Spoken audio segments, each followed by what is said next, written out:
Mapas de sentido. La arquitectura de la creencia, por Jordan Peterson.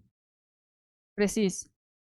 Son las ideas principales del libro homónimo, publicadas en diciembre del 99 en el Journal Psychology. Resumen. No está claro que las categorías que nos dan nuestros sentidos, ni las que nos abstraen los procesos de investigación científica, constituyan las formas más reales, ni siquiera las más útiles, de aprender la naturaleza fundamental del ser o la experiencia. Parece, en cambio, que las categorías ofrecidas por los mitos tradicionales y los sistemas religiosos podrían desempeñar ese papel, a pesar de la inicial incomodidad de tal sugerencia. Dichos sistemas de aprehensión presentan el mundo como un lugar de constante lucha moral en un contexto de interacción entre las fuerzas divinas del caos y el orden. El orden constituye la categoría natural de todos aquellos fenómenos cuyas manifestaciones y transformaciones son actualmente predecibles. El caos constituye la categoría natural de lo potencial, el potencial que emerge cuando se produce un error en la predicción. La capacidad de exploración creativa, encarnada en la mitología bajo la figura del héroe que siempre resucita, actúa como mediador eterno entre estos elementos constitutivos fundamentales de la experiencia. La inacción voluntaria para participar en dicha exploración, es decir, la pérdida de la identificación con el Salvador que redime al mundo, produce una cadena de eventos causalmente interrelacionados, cuyo inevitable desenlace es la adopción de una identidad totalitaria, rígida y basada en una ideología, y la supresión violenta del otro eternamente amenazante. 1. Creemos vivir en un mundo objetivo, pero no es así.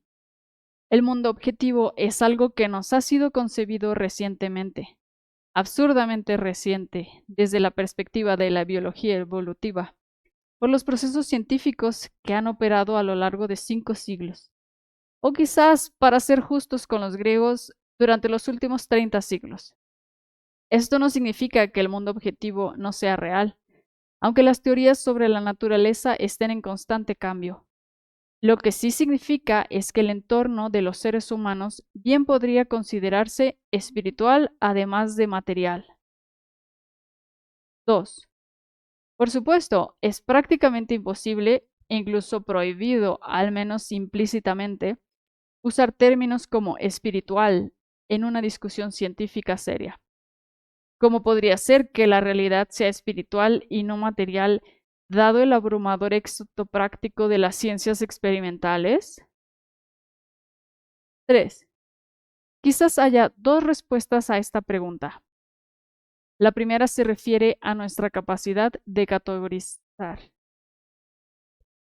Se ha vuelto cada vez más evidente, al menos desde la época de Wittgenstein, y quizás también como consecuencia de la obra de Piaget, que las categorías que usamos para orientarnos son al menos tanto descriptivas como de acción o significado. Es decir, contrariamente a San Agustín, que las palabras no son etiquetas para las cosas, sino herramientas para la consecución de objetivos.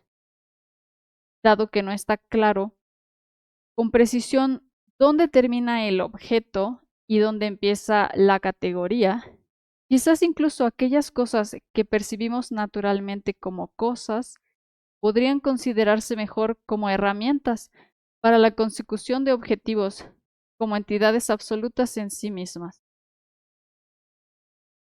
La segunda respuesta es algo más abstracta, pero está relacionada conceptualmente con la primera. Es evidente que nuestro concepto de situación o cosa depende del contexto.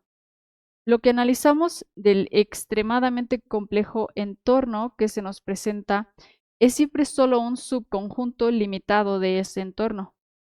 Y quizás precisamente ese subconjunto que sirve a nuestros propósitos actuales, ya que prestamos atención a unas pocas cosas e ignoramos muchas otras. Podríamos decir entonces que diferentes propósitos requieren diferentes objetos, y que los propósitos más elevados y generales, y por lo tanto también necesariamente los más abstractos a largo plazo y menos evidentes de inmediato, nos exigen analizar las categorías, herramientas o concepciones más elevadas y generales. Si lo que extraemos del entorno son cosas más parecidas a herramientas que a objetos, podría ser posible una mirada radicalmente nueva a sistemas conceptuales distintos de los científicos, por si acaso se refieren a cosas que se parecen más a herramientas que a objetos. Como consecuencia de adoptar esta perspectiva, es posible postular que no somos mejores para comprender nuestro propio pasado que para comprender verdaderamente los sistemas conceptuales de otras culturas, y recordar, o al menos plantear la hipótesis de que realmente no entendemos lo que nuestros antepasados querían decir cuando usaban categorías como espiritual, como tampoco entendemos lo que querían decir cuando decían nacimiento virginal, por ejemplo, o Santísima Trinidad, o resurrección del Salvador, o incluso Tao. Si ese es el caso, es la única alternativa a suponer que todos los que tuvieron la mala suerte de vivir antes del amanecer de la era científica eran patéticamente ignorantes, a pesar de su incontrovertible éxito en la supervivencia. Entonces las cosas podrían ser aún muy diferentes de lo que actualmente suponemos. 4. No es un hecho peculiar y revelador, al menos desde un punto de vista radicalmente biológico o evolutivo, que culturas arcaicas, no empíricas ni experimentales, pudieran existir en ausencia de verdad científica dentro de sistemas de rituales y creencias que mantuvieron su estabilidad durante miles o incluso decenas de miles de años. Revelador y particular, sobre todo dada la manifiesta inestabilidad de nuestras propias nociones racionales emergentes del siglo XX sobre organización política, por ejemplo, como el comunismo o fascismo. ¿No proporciona esto evidencia de cierta incontrovertibilidad de la verdad del pensamiento arcaico, aunque sea una verdad que actualmente no podemos comprender explícitamente y quizás nunca lo hicimos? 5. ¿Qué pasaría si nos arriesgamos a presuponer que la existencia misma es real? La experiencia en todos sus aspectos, incluyendo los teóricamente epifenoménicos, emocionales y subjetivos, y concluyéramos, en consecuencia, que la elaborada descripción del mundo objetivo, característica de la ciencia, no es tanto una investigación sobre el terreno de la realidad, sino la segmentación de ciertos aspectos de la experiencia de una manera sistemática, universalmente aceptada y pragmática. Esto sugiere que la ciencia no es tanto la formulación de teorías sobre la naturaleza absoluta del objeto, sino la formulación constante de herramientas utilizadas con precisión cada vez mayor para alcanzar objetivos en constante transformación. Esto no significa simplistamente que una alucinación y una mesa sean, por lo tanto, reales de la misma manera, es decir, que ocupen válidamente la misma categoría. Más bien, significa que la locura no es la existencia de la alucinación, que es algo que podría ser mera imaginación, sino con la conclusión errónea de que una experiencia puramente privada se ha convertido en algo público. 6. Sin embargo, esto aún deja el problema de lo espiritual o psicológico, y este no es un problema trivial, ya que involucra la razón misma de hacer las cosas, incluidas las científicas, incluso si no involucra la idea del fundamento de la realidad como argumento. ¿Qué pasaría si se pudiera demostrar, por ejemplo, que la mente o incluso el cerebro se han adaptado a un entorno que puede describirse mejor en categorías no materiales? ¿Y si los seres humanos estuvieran adaptados al significado de las cosas en lugar de a las cosas en sí mismas? ¿No sugeriría esto que el significado de las cosas es más real que las cosas mismas, admitiendo que aquello a lo que se adapta constituye la realidad, lo que solo significa aceptar como válido un axioma implícito básico de la teoría evolutiva, que el organismo se adapta al entorno? 7. Las distinciones categóricas más primarias que trazan los seres humanos parecen girar en torno a un único eje: el eje del centro versus periferia, o cultura versus naturaleza, o familiar versus extranjero.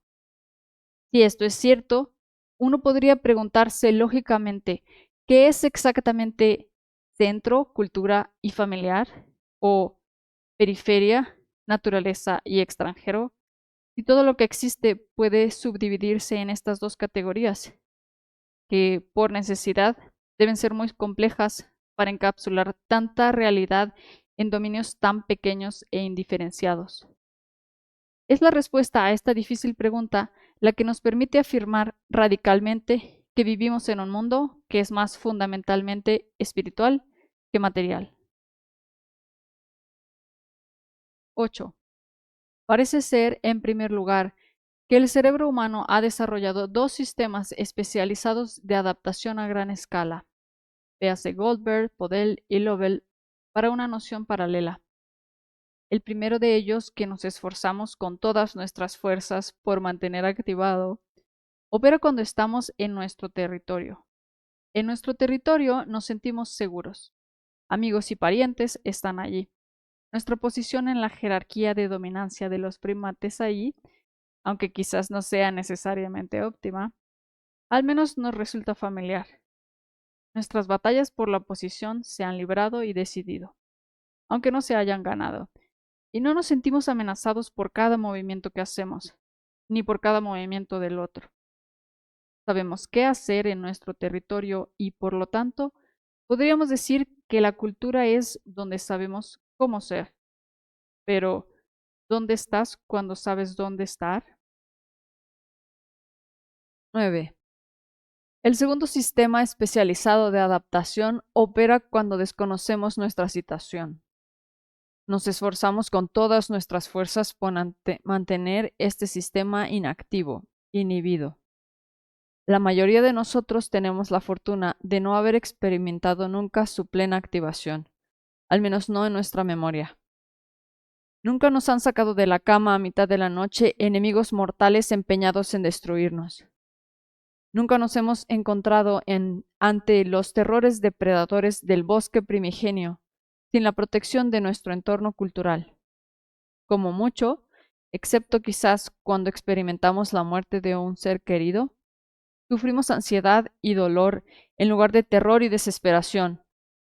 No estamos a merced de la naturaleza, al menos eso creemos, mientras seguimos conquistando el mundo con herramientas de nuestro conocimiento. Pero el dolor y la miseria aparecen donde menos lo esperamos. Y quizás también eso es parte de la naturaleza. 10. La naturaleza es una realidad concreta, suponemos, algo más real que la abstracción. Pero si la naturaleza es más real que la abstracción, ¿de qué sirve la abstracción? Quizás la abstracción sea más real que la naturaleza. Quizás la abstracción pueda utilizarse para ampliar lo que se nos da sin esfuerzo. Quizás la abstracción pueda emplearse para transformar de forma útil lo que ahora se nos presenta sin esfuerzo, como el objeto. Quizás podamos percibir con nuestra imaginación colectivamente expandida niveles de realidad que están ocultos, no tanto en nuestros sentidos, sino por ellos. 11. Aquí hay dos dominios abstractos que merecen consideración: el lugar donde estás cuando no cometes un error y el lugar donde estás cuando cometes un error. Pero, ¿son estos lugares? Es una pregunta difícil. ¿Qué es un lugar? ¿Es un río un lugar? haciendo eco de Heráclito. El río, después de todo, es algo que siempre está transformándose, pero sigue siendo claramente un lugar, al menos desde ciertas perspectivas o marcos de referencia válidos y útiles. Por lo tanto, un lugar podría ser no tanto un objeto o situación invariable, que es simplemente un objeto complejo, sino un conjunto de relaciones que permanecen constantes ante la constante transformación. El lugar donde estás cuando cometes un error es, de esta manera, un lugar de constantes abstractas y complejas, y que no son menos reales por esa complejidad y abstracción. Es el espacio trascendente donde acechan la vergüenza, la ansiedad y la humillación, donde la retirada se presenta como una opción viable y donde el orgullo nos llama. No cometí un error. Ofrecido porque el lugar de los errores es demasiado terrible para admitir su existencia. El lugar de los errores es un lugar donde acecha lo desconocido, por así decirlo, porque lo mal hecho produce consecuencias con un potencial aterrador, cuya naturaleza no se puede determinar con precisión. El lugar de los errores es un lugar de relaciones impredecibles y transformaciones entre estas relaciones. Y como lo falible también es humano, el lugar de los errores es peligroso. Lo impredecible puede ser mortal, y uno debe adaptarse cuidadosamente a todo aquello que podría matar y aprender a actuar en su presencia. 12. El lugar donde no se comete un error también es un lugar de constantes, pero su naturaleza es diferente. Allí ocurren cosas predecibles y eso es bueno, a menos que sean demasiado predecibles. El lugar donde no se comete un error es un territorio explorado, porque un territorio explorado no es un objeto ni un conjunto de objetos. El territorio explorado es donde los modos de acción habituales producen consecuencias deseables. Y eso significa que si lo que una vez funcionó ya no funciona, es posible que ya no estés en Kansas. ¿Cómo es posible? Sabemos por Einstein que el universo tiene una estructura cuatridimensional, lo que significa que las cosas que son estables en las 3 dimensiones espaciales familiares podrían estar, y ciertamente lo están, transformándose a través de la 4ª dimensión, el tiempo. Esto significa que el lugar al que regresas la segunda vez no es exactamente el mismo. Las relaciones constantes que identificaste allí, que usaste para orientarte y regular tus emociones, podrían ya no ser válidas. Esto solo se hace evidente cuando cometes un error y descubres que ahora estás en el dominio de la naturaleza, por así decirlo, y ya no estás en casa. 13. Podríamos imaginar, a finales del siglo XX, que estamos adaptados al universo einsteiniano, que después de todo es objetivamente real, incluso si no comprendemos ni ese universo ni nuestra adaptación a él.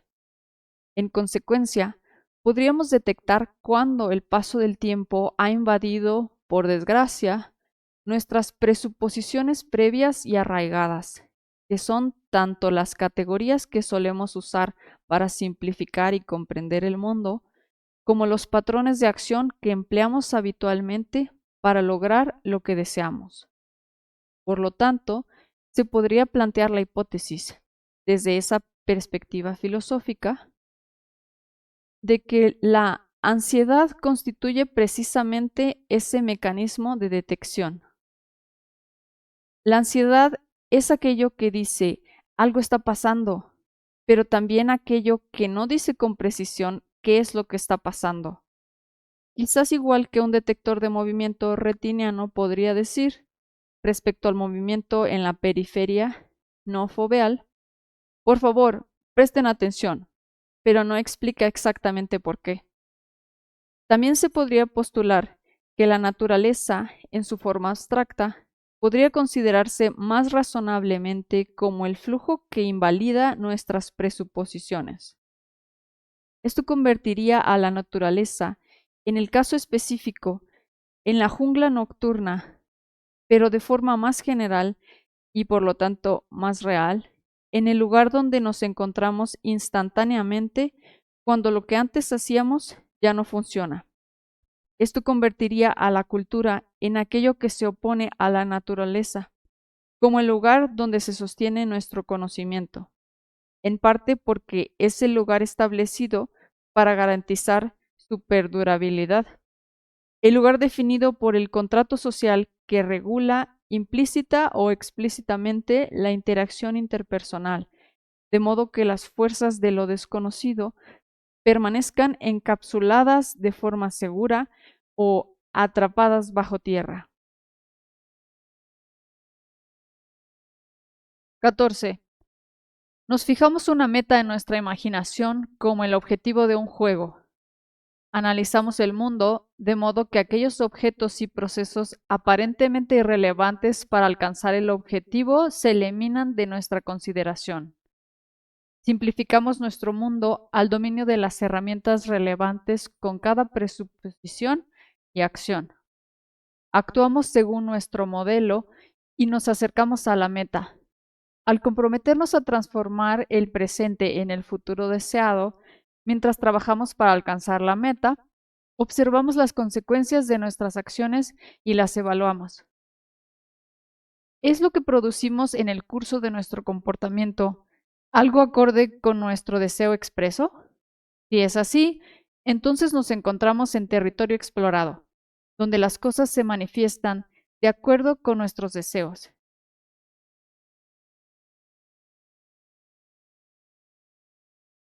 Si no, entonces estamos en territorio inexplorado, en la naturaleza, y por así decirlo, permitiendo la útil inexactitud de la categoría natural, donde las cosas y la relación entre ellas aún no se han especificado, donde el plan actual ya no es válido y debería, de forma conservadora, interrumpirse.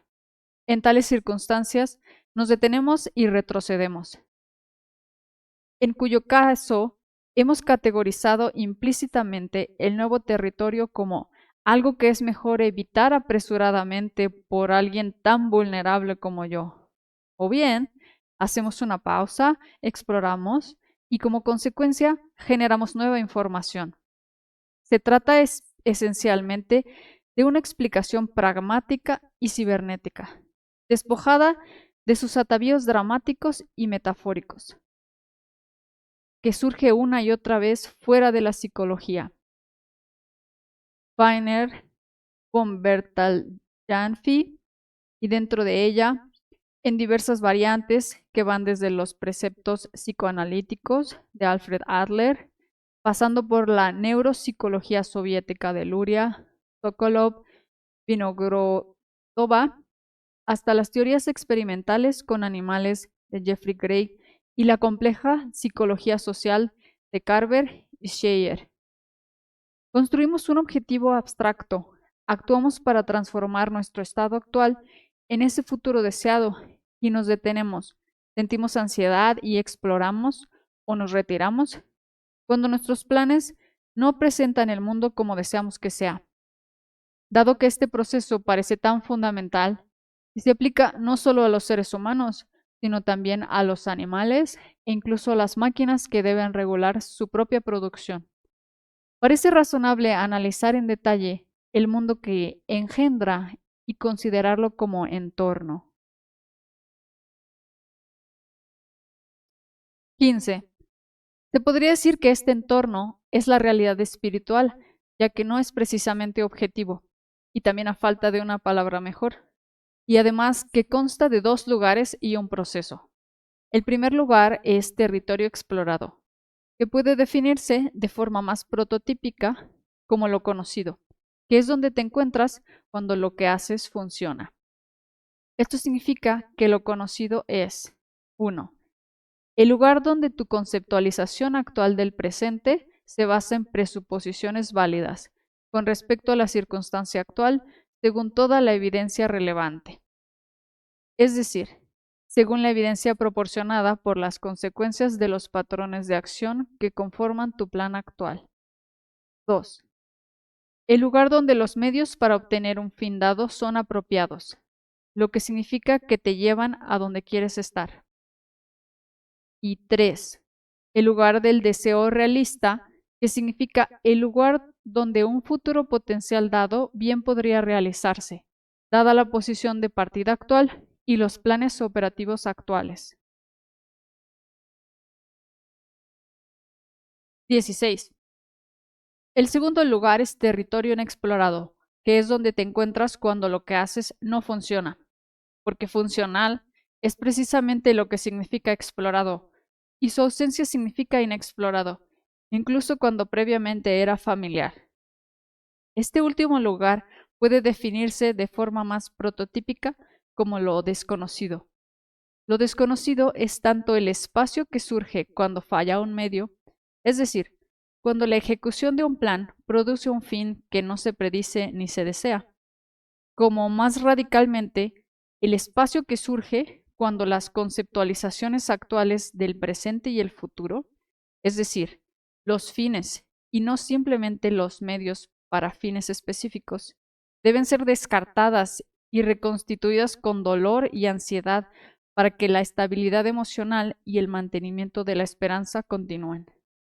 La diferencia entre la primera novedad normal y la segunda novedad revolucionaria, por ejemplo, podría ser la diferencia entre no llegar a tiempo a una reunión en un día determinado, lo cual, considerando todos los factores, es un fracaso de medios, y ser despedido inesperadamente de un puesto laboral prometedor y seguro, lo cual podría ser un evento que arroje el pasado, el presente y el futuro simultáneamente al terrible reino del caos. 17.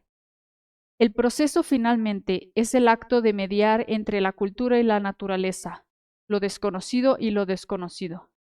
Es un acto que puede llevarse a cabo con éxito, en cuyo caso el dominio de lo conocido crece o se transforma, y el dominio de lo desconocido se reduce o al menos vuelve a la invisibilidad, o sin éxito, en cuyo caso ocurre lo contrario.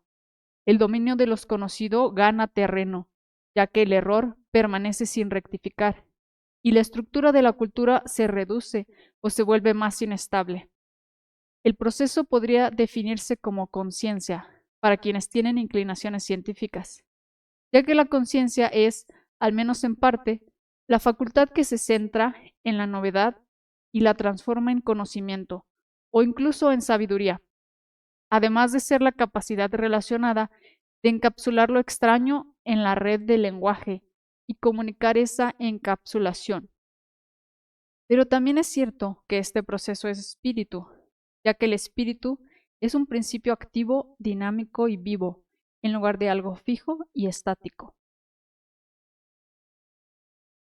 18. Esta es una historia muy antigua, y podría decirse que es la única verdadera.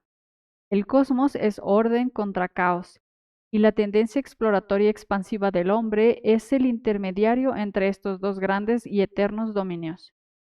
Los elementos constitutivos de la experiencia permanecen eternamente como conocido, desconocido y conocedor. Es la posibilidad de la existencia de tal verdad trascendente lo que permite a un pensador con la capacidad de Nietzsche afirmar, a pesar de su reputación de profundo destructor de la religión: cada época tiene su propio tipo divino de ingenuidad, cuya invención otras épocas pueden envidiar. Cuánta ingenuidad, venerable, infantil e infinitamente torpe ingenuidad reside en la fe del erudito en su superioridad, en la buena conciencia de su tolerancia, en la desprevenida simple certeza con la que su instinto trata al hombre religioso como a un tipo inferior y más bajo que ha superado, dejándolo atrás, debajo de él, de ese presuntuoso enano y plebeyo, el asiduo y veloz creador de ideas modernas. 19. Confundimos nuestra ignorancia con sofisticación, y denigramos tradiciones cuyos significados no son tan invisibles que ni siquiera detectamos el misterio que plantean. Esto significa que no solo desconocemos las respuestas, sino que las preguntas en sí mismas permanecen tan lejanas que el mero hecho de plantearlas parece algo incomprensible o incluso místico. El pensamiento religioso, ritual, mitología, narrativa, teatro, no es una ciencia primitiva, independientemente de lo que afirmen actualmente los científicos o los propios religiosos. Quienes lo practicaban no eran, son científicos. Carecían de las herramientas de la ciencia y carecían no solo de la metodología experimental, que surgió solo con las formulaciones explícitas de Bacon y Descartes, sino también de la tecnología misma que hace verdaderamente posible la observación y la medición precisas. No hemos reemplazado una concepción primitiva de la realidad por una concepción más sofisticada. ¿O acaso los terribles excesos políticos del siglo XX deben considerarse simplemente accidentales? Sino que hemos reemplazado una concepción del ser basada en el significado por una herramienta elaborada. Y entonces sufrimos angustia existencial, estúpidamente. Nuestra herramienta no nos proporciona ninguna razón para ser, como si un martillo pudiera describir cómo vivir. 20. Hemos tenido más de un siglo de oportunidad para recopilar, contrastar y comparar cuidadosamente las tradiciones religiosas del mundo. En consecuencia, parece ser que, por primera vez en la historia, hemos desarrollado una comprensión explícita, provisional, de ellas. Esta es, por supuesto, una proposición dudosa, ya que los medios para determinar la validez de la comprensión en ámbitos como el literario, que podría considerarse razonablemente análogo al de la mitología, siguen sin especificarse hasta el punto de que la idea misma de la comprensión en tales ámbitos se ha convertido en blanco de vehementes críticas, pero no es razonable renunciar a la posibilidad misma de un pensamiento creativo y útil simplemente porque dicho pensamiento no se haya reducido o avanzado a una técnica en todas las situaciones. Cabe sugerir que la adquisición de conocimientos sobre el pensamiento religioso comparado podría producir cierto avance, aunque no se pueda presentar una prueba formal de dicho avance aceptable para todos. 21. Cabe preguntarse, ¿es una buena historia? Si se puede responder, ojalá afirmativamente, se podría postular que la capacidad de generar dicha respuesta constituye un indicador válido de la capacidad para evaluar historias, aunque la naturaleza de dicha capacidad aún no se haya explicitado y la calidad del juicio varíe de persona a persona. Al fin y al cabo, podemos hablar sin un conocimiento explícito de gramática y podemos caminar, aunque no podamos explicar cómo. Y no dudamos de la validez de nuestro conocimiento implícito, porque no puede resumirse verbalmente. Así que podríamos empezar con una historia que pudiera considerarse magnífica según la evidencia histórica, al menos a juicio de miles de personas a lo largo de siglos, e intentar una explicación provisional, generalizar a partir de ella y ver si este esfuerzo también produce una historia lo suficientemente magnífica como para motivar una mayor exploración, aunque solo sea para intentar demostrar que todo el marco interpretativo es erróneo.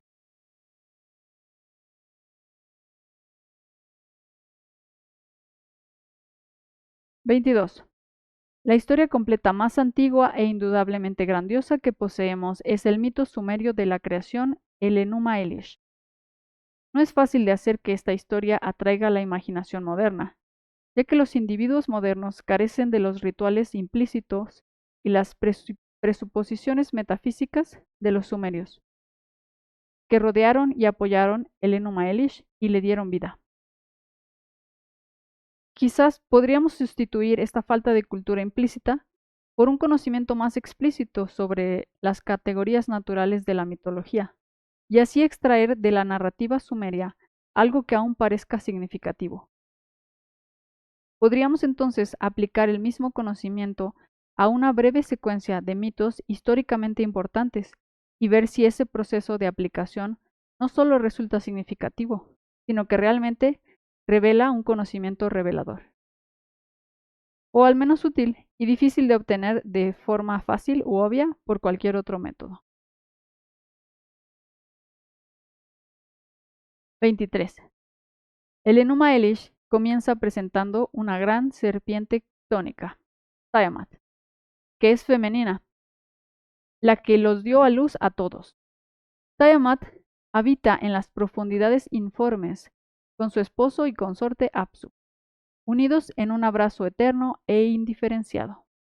Esta unión sexual le hace creativa, da origen a los antiguos dioses mesopotámicos, quienes inician un ciclo de actividad incesante que incluye su multiplicación y perturban el interior de Tiamat. La irritación de Tiamat aumenta hasta el punto de conspirar con su esposo para destruir o devorar a su recién engendrada descendencia divina. Un dios anciano, Ea, se entera de esta conspiración y asesina a Apsu, engendrando así al héroe principal de la historia, Marduk, portavoz del fuego, dios del sol, el más sabio de los sabios, el más sabio de los dioses, lleno de una majestad imponente. 24. Tiamat, llevada más allá de la tolerancia por este acto, decide librar al universo de sus vejatorios hijos. Comienza a producir horribles soldados para ayudarla en la batalla, portando serpientes monstruosas de dientes afilados y sin escatimar colmillos. Con veneno en lugar de sangre llenó sus cuerpos. Dragones feroces los vistió de terror. Los coronó de una gloria aterradora y los hizo como dioses, para que quienes los contemplara pereciera de terror. 25. Los dioses mayores conspiran en defensa y envían a uno tras otro a sus miembros para enfrentarse a Tiamat. Todos fracasan. Finalmente, los dioses se reúnen desesperados y le piden a Marduk que sea su campeón, sugiriendo que la calme con su conjuro sagrado. Marduk accede, pero insiste en que debe ser elevado a la cima de los dioses si tiene éxito. Señor de los dioses, destino de los grandes dioses, si en verdad he de ser vuestro vengador, para vencer a Tiamat y manteneros con vida, convocad a la asamblea y proclamad mi destino supremo. Cuando estéis alegremente sentados juntos en la corte de la asamblea, que yo, mediante la expresión de mi boca, determine los destinos en vuestro lugar. Todo lo que cree permanecerá inalterado. La orden de mis labios no volverá, no será cambiada. Los compatriotas de Marduk, ante la inminente destrucción, acceden sin vacilar y otorgan gran poder a su campeón. Colocan la vestidura estrellada del cielo nocturno entre ellos. A la orden de Marduk, a su palabra aparece. A su orden desaparece, como el cielo nocturno al paso del sol. Tras su elección, parte para enfrentarse a su pérfida madre. Reuniendo sus armas, teje una red para rodear a Tiamat y se enciende. Invoca los vientos y las tormentas en su ayuda, usando las fuerzas de la naturaleza contra la naturaleza misma. Se viste con una cota de malla mágica y luce en la cabeza un esplendor que inspira terror. Él se enfrenta a Tiamat en su guarida, la acusa de traición y la reta a batalla. Cuando Tiamat oyó esto, se volvió como una loca y perdió la razón. Tiamat gritó con furia hasta las raíces de sus piernas temblaron. Recita un conjuro, lanzando repetidamente su hechizo. En cuanto a los dioses de la batalla, afilan sus armas. Tiamat y Marduk, el más sabio de los dioses, avanzaron uno contra el otro. se abalanzaron sobre el combate singular, se acercaron para la batalla. 27. Marduk llena a Tiamat con un viento maligno que le hincha el vientre. Cuando ella abre la boca para devorarlo, él lanza una flecha que la desgarra por dentro y le parte el corazón. La somete por completo, derriba su cadáver y se yergue sobre él. Su encuentro voluntario con las fuerzas de lo desconocido produce una victoria decisiva. Acorrala a sus subordinados y los ata con una red. Luego regresa a Tiamat. El Señor pisó la parte trasera de Tiamat y con su garrote implacable le partió el cráneo. Cortó las arterias de su sangre e hizo que el viento del norte la llevara a lugares apartados. La partió como un mejillón en dos, colocó la mitad de ella en su lugar y formó el cielo, con ella, como techo. Fijó el travesaño y apostó guardias. Les ordenó que no dejaran escapar sus aguas. Cruzó los cielos y examinó las regiones. Se colocó frente al Apsu, la morada de Ea. El Señor midió las dimensiones del Apsu y estableció una gran estructura llamada Eshara, tierra. 28. Marduk construye entonces el orden celestial, modelando el año, definiendo el zodiaco de 12 signos, determinando el movimiento de las estrellas, los planetas y la luna.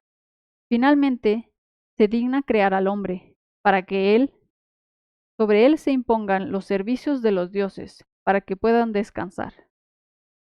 Y devuelve a los dioses aliados a sus moradas celestiales. Agradecidos, le entregan un regalo. Ahora, oh Señor, que has establecido nuestra libertad del servicio obligatorio, ¿cuál será la señal de nuestra gratitud ante ti? Ven, hagamos algo cuyo nombre se llame santuario. Será una gran morada para nuestro descanso nocturno. Ven y descansemos ahí. La morada es Babilonia, centro de la civilización, espacio sagrado mítico, dedicado a perpetuidad a Marduk. 29. Tiamat es un dragón, una gran serpiente, según Mircea Eliade, el gran historiador de las religiones. La serpiente o dragón representa la virtualidad que debe ser conquistada y transformada antes de que el mundo pueda existir. El dragón podría considerarse una categoría natural o una metáfora raíz para aquello que prevalece fuera del ámbito de lo explorado y esperado. Y como lo inesperado, desconocido o novedoso es el lugar de donde emerge toda la información, como la gran madre de todos los lugares y cosas. ¿Por qué el dragón? Generalmente, los primates odian y temen fácilmente a las serpientes o a los objetos que las recuerdan. Los seres humanos pueden no tener un miedo innato a las serpientes, pero aprenden rápidamente a temerlas. Esta rapidez de asociación entre emoción y objeto podría considerarse la cuna de la metáfora, ya que la serpiente se convierte en el símbolo de las cosas que inspiran miedo. Sin embargo, la imaginación humana no se limita en su capacidad de representación a la realidad. La serpiente más apropiada, la serpiente arquetípica, podría, por tanto, vivir bajo tierra, ser tan grande como una ciudad, escupir fuego, devorar a los inocentes, vivir eternamente y amenazar la estabilidad de la comunidad. También podría, paradójicamente, parecer atesorar tesoros, oro, princesas vírgenes, joyas valiosas, instrumentos mágicos. ¿Por qué? En el centro de la categoría de todas las cosas que invocan miedo, se encuentra la clase de todas las cosas aún no clasificadas, la clase de las cosas novedosas. Y acechando en el corazón de la novedad se encuentra el valor, es decir, la nueva información que se genera cuando lo desconocido se encuentra, explora y se vuelve habitable voluntariamente. Así el dragón, encarnación metafórica de lo desconocido, se convierte fácilmente en la terrible madre de todas las cosas, el flujo temporal que siempre amenaza con recuperar lo que ha producido, y el caos imponente que da lugar a objetos, sujetos y situaciones determinados. 30. La feminidad del dragón en la historia sumeria no es precisamente universal. La gran serpiente del caos es generalmente algo que trasciende categorías, ya que lo que no se ha explorado no se nombra ni categoriza, hasta tal punto que ni siquiera el género es evidente. Pero Tiamat es femenina en esta historia porque es la fuente de las cosas, y lo femenino es por excelencia el fenómeno que da origen a lo nuevo, y por lo tanto puede cumplir una función metafórica como la cuna de todo lo determinado. 31. Los sumerios creían que el hombre fue creado para servir a los dioses, quienes, ante todo, necesitaban ser alimentados y vestidos. ¿Qué significa este fragmento de información? Significa potencialmente que los dioses sumerios, los dioses mayores, hijos de Tiamat y Apsu, encarnaban las fuerzas que moldeaban y dirigían la existencia humana. En el lenguaje moderno podríamos considerar a estos dioses como estados motivacionales personificados, como Marte, Ares, era el dios grecorromano de la agresión y la guerra, y Venus era la diosa de la atracción erótica. Sin embargo, estos dioses eran más precisamente la clase de estímulos que daban lugar a la conducta motivada, así como el estado de motivación en sí, ya que el estímulo no es fácilmente distinguible de la pulsión. Pensemos, por ejemplo, en la belleza erótica que parece externa, pero claramente no es objetiva. Estos complejos de estado estímulo motivacional son anteriores y existen de forma superior a los de cualquier individuo específico, que a su vez es anterior y existe de forma superior a los de todos los individuos.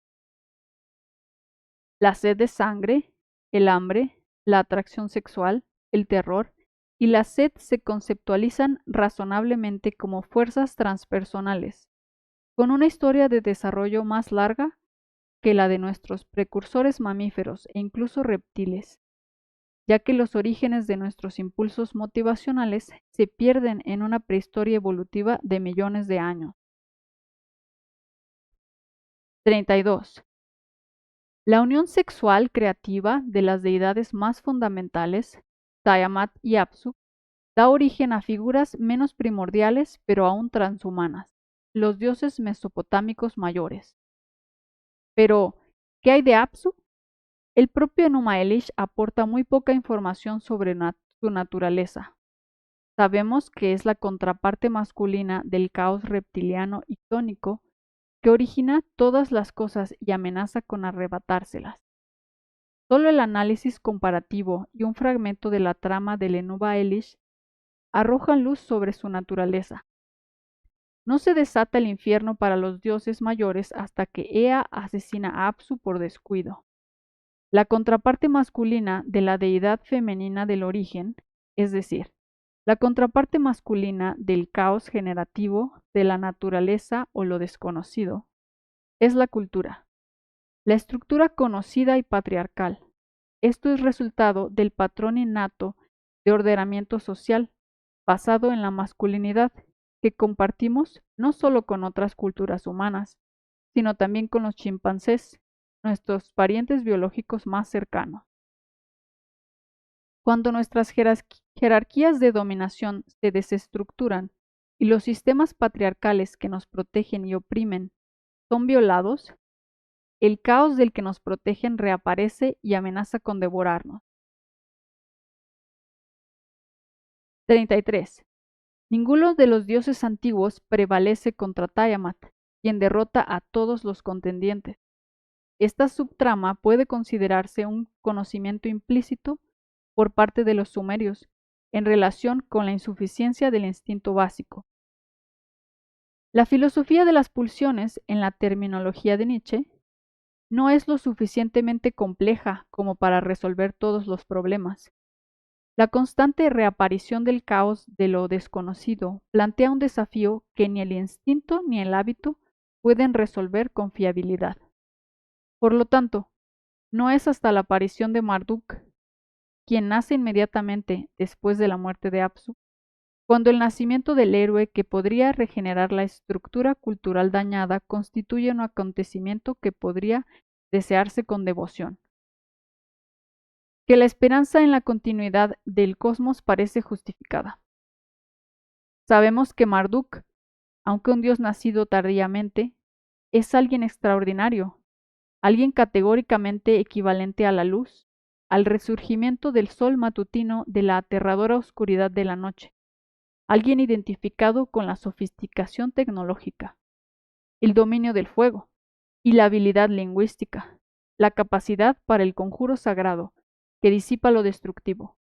Por ello, los grandes dioses recurren al poder de la palabra y la tecnología para dominar lo desconocido, generativo pero peligroso, y eligen a Marduk para gobernarlos permanentemente.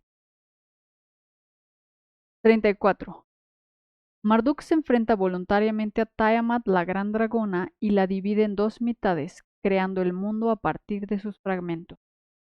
Por ahora forma parte del panteón de héroes que engendra el cosmos, como consecuencia de una creativa pero peligrosa confrontación con el caos. Marduk también es Namsup, el dios brillante que ilumina nuestro camino, y Azaru, el dios de la resurrección que hace brotar la hierba verde. Todo lo que Marduk representa también se considera fundamental para la creación de abundancia, misericordia, justicia y amor familiar, y lo más importante, para la creación de cosas ingeniosas a partir del conflicto con Tiamat. Los mesopotámicos se dirigían a esta deidad central con 50 nombres. Cada nombre parece haber significado una propiedad o habilidad valiosa, conceptualizada independientemente, quizás en un tiempo dioses separados, y que con el tiempo llegaron a considerarse meros atributos del modo de ser de Marduk.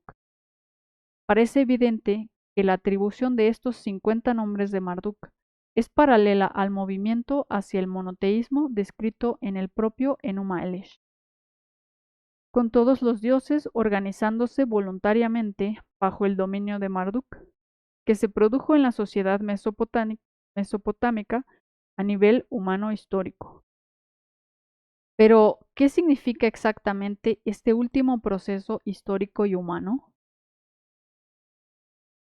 35. Marduk es elevado por sus iguales al lugar más alto del cielo mesopotámico, pero esto es en realidad de interés secundario para nosotros. Lo que tiene una importancia primordial y quizás abrumadora es el papel que este relato desempeñó al establecer y respaldar la noción de soberanía entre los antiguos sumerios. El emperador sumerio era soberano solo en la medida en que encarnaba el espíritu de Marduk en la tierra. Su relación con la tierra era la misma que la de Marduk con el cielo, y era esta equivalencia con Marduk la que justificaba su soberanía. ¿Qué significa todo esto?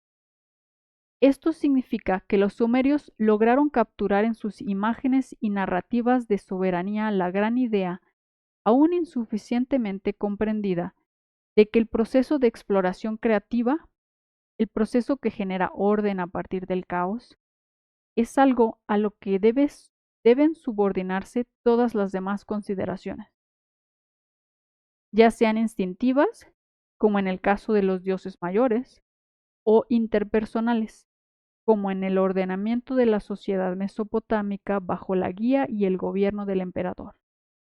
Esto implica que los mesopotámicos representaron la idea de la soberanía del héroe creativo mucho antes de que ellos, o nosotros en realidad, comprendiéramos explícitamente la importancia de ese patrón de acción. También implica que la idea misma de soberanía está firmemente arraigada en la noción más primordial del héroe explorador. Se podría objetar, ¿de dónde provino entonces este conocimiento si no fue representado explícitamente o entendido? Pero se puede decir fácilmente que el individuo explorador y creativo, dominando el caos en su propio y más estrecho ámbito personal, y pareciendo admirable y digno de emulación y representación en consecuencia, se eleva a un proceso iterativo extendido temporalmente a la posición más alta, a medida que la naturaleza de lo que hace admirable y digno de emulación se encapsula más claramente en la historia buena, luego en la grandiosa y luego en la arquetípica. 36. Un análisis del ritual y la conceptualización secundaria que caracterizaban a la sociedad del antiguo Egipto arroja luz sobre la estructura y el significado de este mundo espiritual. En la cosmología egipcia más antigua conocida, hacia el 2700 a.C., el dios Ptah, una manifestación espiritualizada de Atum, la serpiente envolvente, crea mediante su mente, su corazón, y su palabra, su lengua. Eliade afirma, en resumen, la teogonía y la cosmogonía se ven afectadas por el poder creativo del pensamiento y la palabra de un solo Dios. Aquí encontramos sin duda la máxima expresión de la especulación metafísica egipcia. Como observa John Wilson, es al comienzo de la historia egipcia donde encontramos una doctrina comparable a la teología cristiana del logos, o palabra. 37. Los egipcios comprendían implícitamente que lo que hoy llamaríamos conciencia y capacidad lingüística eran vitales para la existencia de las cosas, tan vitales como la matriz incognoscible del ser material. A pesar de su centralidad en el pensamiento judeocristiano, esta idea aún no ha calado plenamente en nuestra comprensión explícita, ya que atribuimos la existencia de las cosas puramente a su sustrato material. Los egipcios consideraban a Ptah, la palabra espermática, como el rey original o primordial, léase celestial. Al igual que en Mesopotamia, Ptah cedió su poder en el ámbito terrenal a su sucesor, el faraón. El poder creativo, así transferido, fue definido literalmente por los egipcios como la capacidad de poner orden, Ma'at, en el lugar del caos. Ma'at reemplaza el desorden de la herejía o la falsedad, y parece ser un término que ocupa el mismo espacio categórico que la noción de la aparición del sol por la mañana, o en el amanecer de la creación, o la aparición del faraón en una función o festival estatal, ambos descritos por el verbo kai, brillar. Mat significa verdad, buen orden, justicia, derecho, y describe un estado característico de la Edad de Oro, anterior a la aparición del pecado y al descenso del hombre de la promesa y la perfección del tiempo del principio. El faraón que encarna Maat es como Marduk, el blanco de la emulación ritual de su pueblo. Es esta emulación ritual la que literalmente lo convierte en un líder, lo hace soberano, y es su encarnación verídica de Maat la que proporciona la base y la justificación de su poder. 38. Cabe señalar también que la actividad política del faraón se asimila a las acciones del dios solar, quien cada noche y eternamente repele al gran dragón del caos.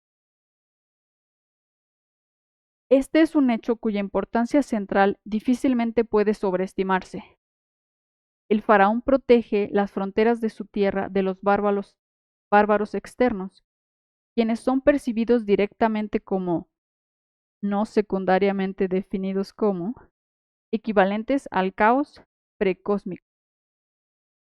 Este caos es la virtualidad de la que se extrae el orden y por la cual se ve constantemente amenazado. Una comprensión profunda de este nivel de conceptualización, que no se limita en absoluto a los antiguos egipcios, revela la naturaleza de la motivación profunda y fundamental que subyace al conflicto social. Quienes ocupan un territorio inexplorado no son habitantes humanos de un estado diferente. Se les percibe directamente como parte del poder serpentino y reptiliano que constituye todo lo aún desconocido y amenazante. Esto significa que la mente humana natural percibe al extranjero como indistinguible de todo aquello que debe superarse heroicamente para establecer las normas y costumbres que definen la cultura o el espacio sagrado donde la vida puede florecer. Parece haber pocas dudas de que esto podría considerarse una variación abstracta del mismo nivel instintivo de ideación que lleva al chimpancé a patrullar sus fronteras y responder a la existencia de individuos de su misma especie fuera de su jerarquía de dominio, con una agresión que solo puede describirse como motivada y asesina. 39. Las ideas de soberanía, actividad exploratoria y el establecimiento, renovación del Estado se describen de forma más sofisticada en el mito central de Osiris, que sirvió como base alternativa para teología egipcia. La historia de Osiris y su hijo Horus es más compleja que el mito mesopotámico de la creación y describe las interacciones entre los elementos constitutivos de la experiencia de forma extremadamente condensada. Osiris fue un rey primigenio, una figura ancestral legendaria, que gobernó Egipto con sabiduría y justicia. Su malvado hermano, Set, a quien no comprendía, se alzó contra él. Set mató a Osiris, es decir, lo envió al inframundo, donde vivió una existencia vaga y parcial, y desmembró su cuerpo para que nunca pudiera ser encontrado. 40. La muerte de Osiris significa dos cosas importantes. 1. La tendencia de las ideas dominantes estáticas, los sistemas de valoración o las historias particulares, por muy magníficas o apropiadas que fueran inicialmente, a volverse cada vez más irrelevantes con el tiempo. Y 2. Los peligros que necesariamente se acumulan en un estado que olvida o se niega a admitir la existencia de la deidad inmortal del mal. Set, hermano y opuesto del rey, representa al mítico gemelo hostil o adversario que se opone eternamente al proceso de encuentro creativo con lo desconocido y representa un patrón de adaptación caracterizado por la oposición absoluta al establecimiento del orden divino. Cuando este principio obtiene el control, es decir, usurpa el trono, el rey legítimo y su reino están necesariamente condenados. Set y figuras como él, a menudo representados en la narrativa por el corrupto brazo derecho o asesor del otrora gran rey, ven la existencia humana con desprecio. Tales figuras solo buscan proteger o ascender en la jerarquía de poder, incluso cuando el orden imperante es claramente contraproducente. Sus acciones necesariamente aceleran el proceso de decadencia, endémico de todas las estructuras sociales y cognitivas. Osiris, aunque grande, era ingenuo y ciego a la existencia del mal inmortal. Esta ceguera y la consiguiente imprudencia aceleran su desaparición. 41. Osiris tiene esposa, como corresponde al rey del orden. Isis, como contraparte mítica de Osiris, representa el lado positivo de lo desconocido, una fuerza equivalente al aspecto creativo de Tiamat. Isis posee grandes poderes mágicos y reúne los fragmentos dispersos de Osiris, utilizando su falo desmembrado para embarazarse. Esta historia, sumamente concreta, plantea una idea profundamente abstracta. La degeneración del Estado o dominio del orden y su descenso al caos solo sirven para fructificar ese dominio y embarazarlo. En el caos se esconde el potencial. Cuando una gran organización se desintegra, los fragmentos aún podrían dar lugar a algo más, quizás algo más vital y aún más grande. Isis, por lo tanto, da a luz a un hijo, Horus, quien regresa a su reino legítimo y se enfrenta a su malvado tío. 42. Horus libra una difícil batalla contra Set y pierde un ojo en el proceso. Set es derrotado, sin embargo, y Horus recupera el suyo. La historia podría detenerse ahí, con la merecida ascensión al trono de Horus, ahora sano y victorioso. Esta sería la conocida historia de la reascensión del legítimo hijo del verdadero rey al reino en peligro. Horus, sin embargo, hace lo inesperado. Desciende voluntariamente al inframundo para encontrar a su padre. Es la representación de este movimiento que recuerda al viaje voluntario de Marduk al inframundo habitado por Tiamat, lo que constituye la contribución más brillante y original de la teología egipcia. 43. Horus descubre a Osiris, que yacía en un estado de letargo post-existencia. Ofrece su ojo recuperado a su padre para que Osiris pueda ver de nuevo. Regresan unidos y victoriosos y establecen un reino vivificado. El reino del hijo y padre es una mejora respecto al del padre o el hijo solos, ya que une la sabiduría del pasado, es decir, de los muertos, con la capacidad de adaptación del presente, los vivos. 44. Marduk, el dios supremo mesopotámico, esculpe el mundo familiar a partir de lo desconocido, creando orden a partir del caos. Esa capacidad que teóricamente se encarna en la figura del emperador mesopotámico, otorga a la autoridad temporal el poder que le corresponde. La misma idea se aplica en Egipto, pero se desarrolla con mayor profundidad. Osiris constituye el antiguo estado, antaño grandioso, pero ahora peligrosamente anacrónico. Horus participa de la esencia de la tradición, es hijo de su padre, pero se vivifica con una infusión de nueva información. Su madre, después de todo, es el aspecto positivo de lo desconocido. Como versión actualizada y consciente de su padre, es capaz de lidiar con el mal emergente representado por su tío. Victorioso sobre su tío, está, sin embargo, incompleto, ya que su espíritu juvenil carece de la sabiduría del pasado. Así, viaja hacia lo desconocido, donde su padre yace, sin vida, sin encarnación ni manifestación activa en el presente. Horus se une a su padre y se convierte en el gobernante ideal, incorporando la conciencia de la juventud presente y la sabiduría de la tradición. 45. El faraón egipcio muerto, el gobernante cuya muerte precedió a la ascensión del faraón actual, era asimilado por los egipcios a Osiris, es decir, el faraón muerto ocupaba el mismo espacio categórico que Osiris. Esto significa que el faraón muerto era considerado equivalente al espíritu que fundó el Estado, el dios creador arquetípico y ancestro legendario cuyas valientes acciones tenían importancia cosmogónica.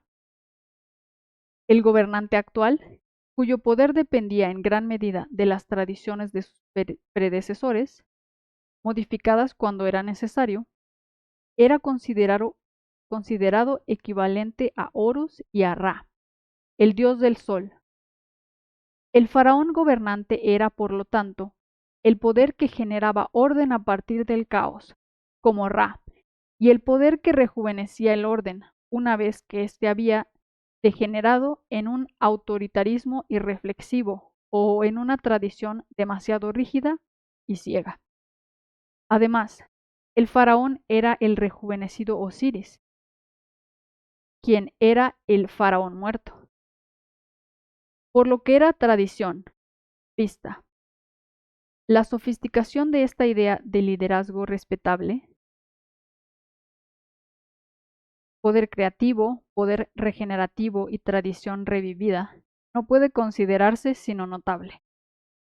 También es de enorme interés histórico y relevancia moderna que los egipcios consideraran cada vez más a Osiris Horus como un ejemplo, no solo del faraón, sino de cada individuo del reino. Elíade afirma respecto a las prácticas funerarias egipcias posteriores: los textos que antiguamente se inscribían en las paredes de las cámaras ocultas de las pirámides erigidas para los faraones se reproducen ahora en los ataúdes de la nobleza e incluso de personas totalmente desfavorecidas. Osiris se convierte en el modelo para todos aquellos que aspiran a vencer a la muerte. Un texto del ataúd proclama: ahora eres hijo de un rey, un príncipe, mientras tu corazón, es decir, tu espíritu, te acompañe. Siguiendo el ejemplo de Osiris y con su ayuda, los muertos pueden transformarse en almas, es decir, en seres espirituales perfectamente integrados y por lo tanto indestructibles. Asesinado y desmembrado, Osiris fue reconstituido por Isis y reanimado por Horus. De esta manera inauguró una nueva forma de existencia. De una sombra impotente se convirtió en una persona que sabe, un ser espiritual debidamente iniciado. 46. Este desarrollo también podría considerarse un ejemplo de la creciente psicologización, abstracción e internalización de la idea religiosa. En las primeras etapas de la representación, las deidades se perciben como pluralistas, individualistas y miembros díscolos de una comunidad supracelestial, es decir, transpersonal e inmortal. Posteriormente, se incorporan a una jerarquía.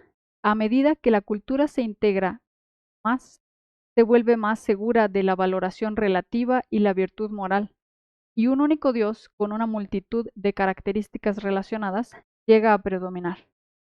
El desarrollo del monoteísmo, por lo tanto, es paralelo a la integración moral intrapsíquica e intracultural. A medida que el ciudadano promedio se identifica cada vez más claramente con este patrón monoteísta e integrado, su naturaleza externa como atributo de los dioses se desvanece. Se convierte más claramente en un atributo del ser humano per se, en lugar de una característica del mundo extraindividual, y se asemeja más a lo que concebiríamos como un rasgo psicológico. El aspecto subjetivo del Dios, su cualidad intrapsíquica, se hace más evidente, al menos para las intuiciones más sofisticadas. Y la posibilidad de una relación personal con la deidad emerge como una perspectiva a nivel conceptual de análisis. El proceso apenas comienza en abstracción en Mesopotamia y Egipto. Fueron los antiguos israelitas quienes lo materializaron con mayor claridad, con un efecto potente y duradero. No parece irrazonable considerar este desarrollo como precursor de la Revolución Cristiana, que otorgó a cada individuo la condición de hijo de Dios, y de nuestra noción moderna del derecho humano, que es la presunción metafísicamente predicada de que todos, independientemente de su estatus terrenal, tienen un valor al que la autoridad temporal debe someterse. 47.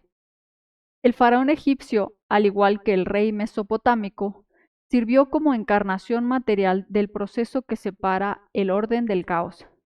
Simultáneamente encarnaba el Estado.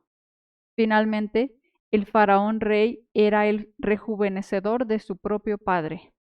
El faraón rey ideal era por lo tanto el proceso exploratorio que dio origen al Estado, el Estado mismo, y el proceso revivificador exploratorio que actualizaba al Estado cuando corría el riesgo de una osificación demasiado conservadora. Esta conceptualización, enormemente compleja y sofisticada, adquiere mayor amplitud y profundidad al considerar su elemento psicológico. El Estado no es meramente cultural, también es espiritual. A medida que se establecen las costumbres y las tradiciones, se inculcan en cada individuo y se convierten en parte de su estructura intrapsíquica. El Estado es, por lo tanto, personalidad y organización social simultáneamente. La personalidad y el orden social se unen en el esfuerzo por mantener a raya el terror del caos, o mejor aún, unidos en el esfuerzo por convertirlo en algo positivamente útil. Esto significa que el héroe rey que establece, encarna y actualiza el mundo social es también la misma fuerza que establece, encarna y actualiza el mundo intrapsíquico, la personalidad, y que un acto de actualización no puede necesariamente ni razonablemente distinguirse del otro. Al mejorar el mundo, el héroe se mejora a sí mismo. Al mejorarse, da ejemplo al mundo. 48. Inicialmente, la personalidad de Estado era de hecho un modelo humano ritual, un héroe, para observar e imitar, una entidad representada en un patrón de comportamiento. Luego, una historia sobre dichos modelos rituales, una entidad representada en la imaginación. Y finalmente, y mucho más tarde, una construcción abstracta de reglas que describían los derechos y responsabilidades explícitos de la ciudadanía. Una entidad verbal, el cuerpo de la ley. Esta construcción, cada vez más incorpórea y detallada, se desarrolla como consecuencia de procesos que abarcan en abstracción, desde la imitación hasta la representación verbal, y comprende reglas y esquemas de interpretación útiles para mantener la estabilidad de la interacción interpersonal. Es el establecimiento de estas reglas y esquemas lo que otorga un significado determinante a la experiencia humana, al aportar previsibilidad a todas las situaciones sociales, a todo lo que se encuentra interpersonalmente. Lo mismo podría decirse desde la perspectiva psicológica. Es la incorporación de la personalidad de Estado y domina por la figura del héroe, la que ordena la comunidad interior de necesidad y deseo, y el caos generativo del alma. 49. El héroe deidad cultural mesopotámico Marduk representa la capacidad del proceso de exploración, lo desconocido, eternamente prometedor y amenazante, para generar el mundo de la experiencia. Los dioses egipcios Horus y Osiris representan la versión extendida de esa capacidad, que significa no solo la generación del mundo a partir de lo desconocido, sino la transformación del patrón de adaptación que constituye lo conocido, cuando dicha transformación se hace necesaria. Es la totalidad integrada de estos procesos la que se manifiesta en la tradición judeocristiana como la palabra mítica de Dios, y que se encarna en Cristo, el héroe cultural cristiano. En el principio era el Verbo, y el Verbo estaba con Dios, y el Verbo era Dios. Este era en el principio con Dios. Todas las cosas por Él fueron hechas, y sin Él nada de lo que ha sido hecho fue hecho. En Él estaban la vida, y la vida era la luz de los hombres. Y la luz brillaba en las tinieblas, y las tinieblas no la comprendieron. Juan 1, del 1 al 4. 50. Esta palabra es la fuerza seminal que sirve para generar sujeto y objeto a partir del caos primordial, y que, por lo tanto, antecede a la existencia de ambos. La fuerza que engendra la tradición que posibilita la existencia vulnerable ante la constante amenaza mortal, y la fuerza que actualiza la tradición protectora cuando se ha vuelto insostenible y tiránica debido a su antigüedad. La palabra es fuerza, la fuerza que Dios identifica con el hombre en el Génesis, cuando el hombre es creado a imagen de Dios, y el proceso ofrecido al hombre como modelo para la emulación ritual, para la solución de la eterna crisis existencial del individuo, en la forma corpórea de Cristo, el héroe cultural central del cristianismo. Los mitos sumerios, egipcios y judeocristianos retratan ideas de una complejidad extrema en forma ritual, dramática e imaginativa. Esta forma no es una mistificación intencionada, sino la manera en que surgen las ideas, antes de que estén lo suficientemente desarrolladas como para ser explícitamente comprensibles. Nuestros antepasados representaron y formularon provisionalmente modelos completos e impresionistas del mundo de la experiencia, mucho antes de que el contenido de dichos modelos pudiera comprenderse, tal como actualmente concebimos la comprensión. 52. Los sumerios, los antiguos egipcios y los hebreos del Antiguo Testamento se asentaron, según todos los relatos, en una historia universal que hacía de la existencia y la experiencia del el eterno campo de batalla entre el orden y el caos, mediado por el aspecto heroico de la conciencia, el logos, la palabra, la verdad, la luz, la iluminación. En Oriente, este es el sendero del Tao, el camino, existente en la frontera entre el yin y el yang, el caos generativo femenino y el orden masculino. Pero fueron los cristianos, basándose en una tradición concretada por los antiguos zoroastrianos, quienes elaboraron lo que podría ser la mitología más reveladora de todas, describiendo el proceso que existe en absoluta oposición al poder del logos, la palabra, encapsulando esa descripción en la persona del eterno adversario, Satanás, el primogénito Hijo de Dios. 53. Creemos que hemos prescindido de la necesidad de una imagen del mal en este siglo, el más ilustrado de todos. Pero incluso una exposición superficial a la literatura que describe los horrores perpetuados en los campos de concentración modernos, por ejemplo, y no solo ahí, debe convencer necesariamente e incluso a los más escépticos de que hay aspectos importantes que aún desconocemos sobre la naturaleza central del hombre. Por lo tanto, cabe sugerir de forma conservadora que sería imprudente descartar siglos de especulación sobre el lado oscuro de la naturaleza humana sin hacer todo lo posible por desentrañar la sabiduría que encierra dicha especulación. 54. Tal vez podríamos cerrar esta discusión, en consecuencia, recurriendo a otra fuente de conocimiento potencial que, si bien aún no se ha formalizado, podría ser lo suficientemente significativa como para merecer atención. Alexander Solzhenitsyn, el autor ruso, consideró los juicios de Nuremberg como el logro cumbre del siglo XX. Afirmó esto porque creía que los acontecimientos del Holocausto fueron tan terribles que permitieron a los seres humanos unirse, superando sus diferencias condicionales, para afirmar con convicción que esto fue tan erróneo que ninguna diferencia condicional podría jamás utilizarse para justificar su existencia. Mientras reflexionaba sobre estos acontecimientos, hace poco entré en una librería especializada en literatura extrema y encontré en una revista, que dejé inmediatamente, la descripción de un acontecimiento tan impactante y quizás no verídico, que me produjo un estado obsesivo que duró una semana.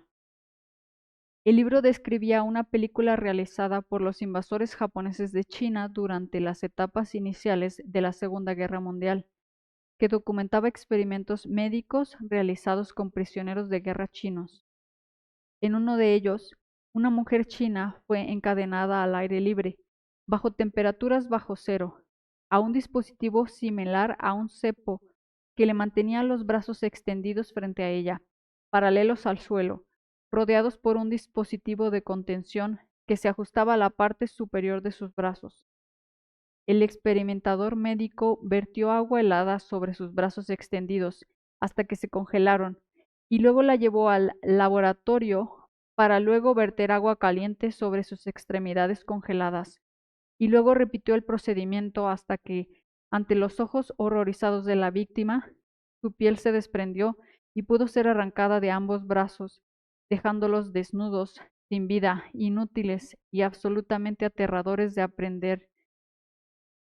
Ese, por supuesto, era el objetivo del experimento, y ciertamente no el conocimiento que tal procedimiento generaba. Sea o no cierta esta descripción, sin duda es algo que un ser humano podría, y de hecho lo hizo, imaginar. Y también es cierto que todo lo horroroso imaginable se ha practicado con las víctimas cautivas de invasores extranjeros en algún momento de los últimos 100 años. Véase la referencia de Chang para una interminable letanía de ejemplos similares.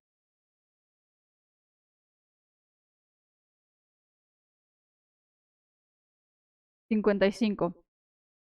Esto se debe en parte a que consideramos naturalmente a los habitantes de estados extranjeros como partícipes de la esencia del terriblemente amenazante estado de caos, pero también algo más profundo, aterrador y repugnante. Una cosa es comprender que los seres humanos somos territoriales y que consideramos naturalmente todo lo que compone o habita el ámbito que está fuera de la comprensión actual como amenazante.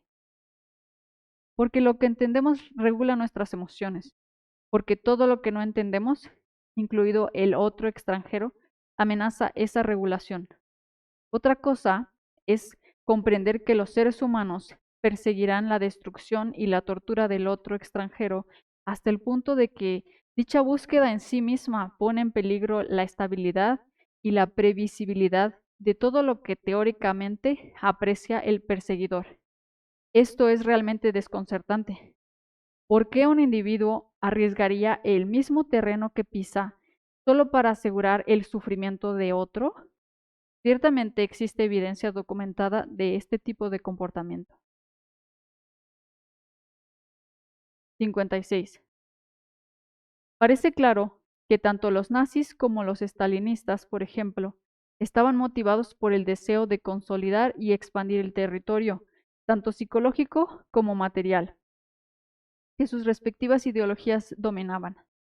Como consecuencia de esta motivación, parece lógico presumir que la mano de obra esclava empleada durante el proceso de consolidación y expansión se emplearía de manera acorde con este objetivo, un objetivo claramente comprendido en el ámbito de la comprensión humana general, incluso si mi enemigo persigue sus propios intereses, que no comparto. Al menos puedo llegar a comprender sus propósitos, simplemente a la luz de nuestra humanidad compartida. Pero esta presunción lógica parece errónea, por lo que quizás las fuerzas motivadoras subyacentes a las acciones nazis y estalinistas no sean tan claras ni se comprendan con tanta facilidad, comodidad o familiaridad. Solzhenitsyn describe, por ejemplo, el proceso de construcción del canal de Belomor, que une el Mar Blanco con Leningrado, llevado a cabo entre septiembre de 1931 y abril de 1933. Un canal de 140 kilómetros de longitud, excavado principalmente a mano en terrenos alternadamente salpicados de rocas y pantanos, sin demora ni siquiera durante el duro invierno ruso.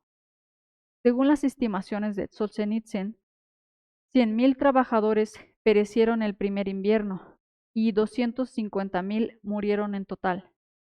Cita a Ditkovsky, superior de obras del Canal del Mar Blanco. Al final de la jornada laboral había cadáveres en la obra. La nieve les cubría el rostro. Uno de ellos estaba encorvado bajo una carretilla volcada. Había escondido las manos en las mangas y se había congelado en esa posición. Alguien se había congelado con la cabeza gacha entre las rodillas. Dos estaban congelados, espalda con espalda, apoyados uno contra el otro. Eran muchachos campesinos y los mejores trabajadores que uno puede imaginar. Los enviaron al canal por decenas de miles a la vez, y las autoridades intentaron que nadie llegara al mismo subcampo que su padre. Intentaron separar a las familias, y de inmediato les impusieron normas de grava y cantos rodados que sería imposible cumplir ni siquiera en verano.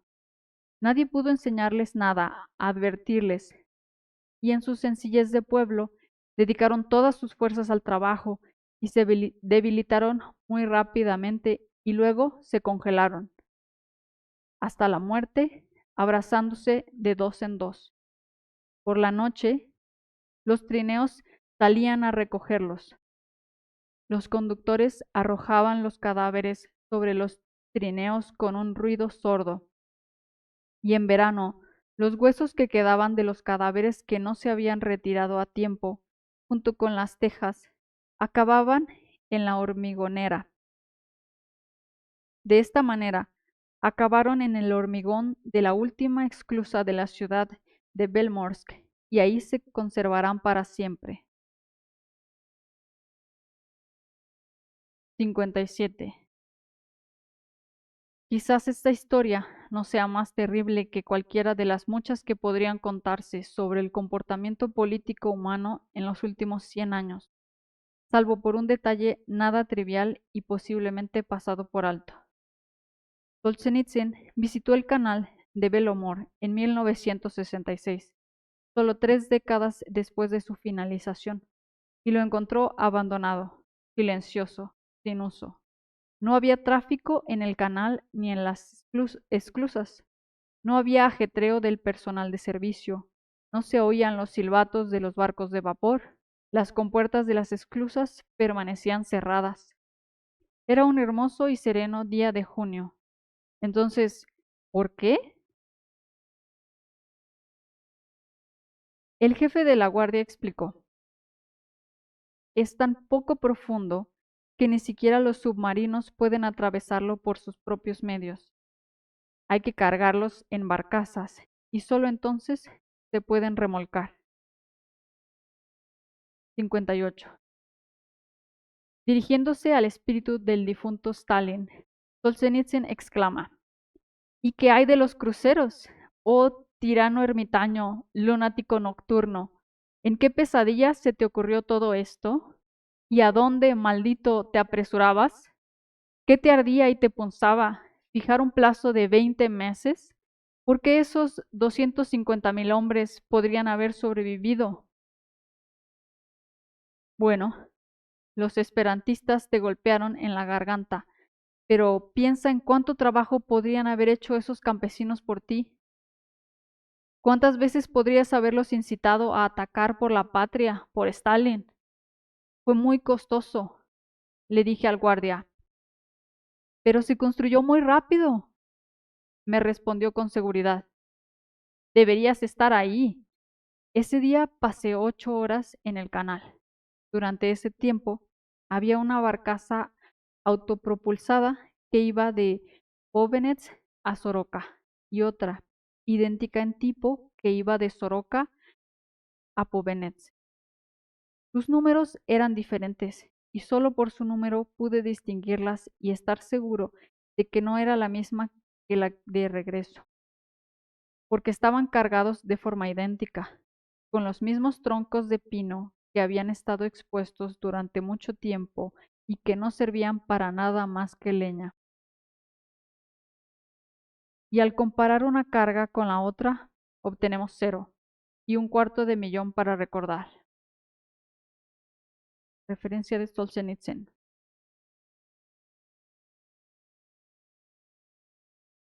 59. Daniel Jonah Goldhagen, 1996, también se ha esforzado por demostrar que el trabajo en los campos de concentración judíos distaba mucho de ser productivo. No solo eso, sino que era un desperdicio que claramente no convenía ni siquiera a los intereses teóricamente ideológicos de los propios alemanes. Dicho trabajo era una tortura, una parodia del trabajo, instituida simplemente como preludio a la muerte.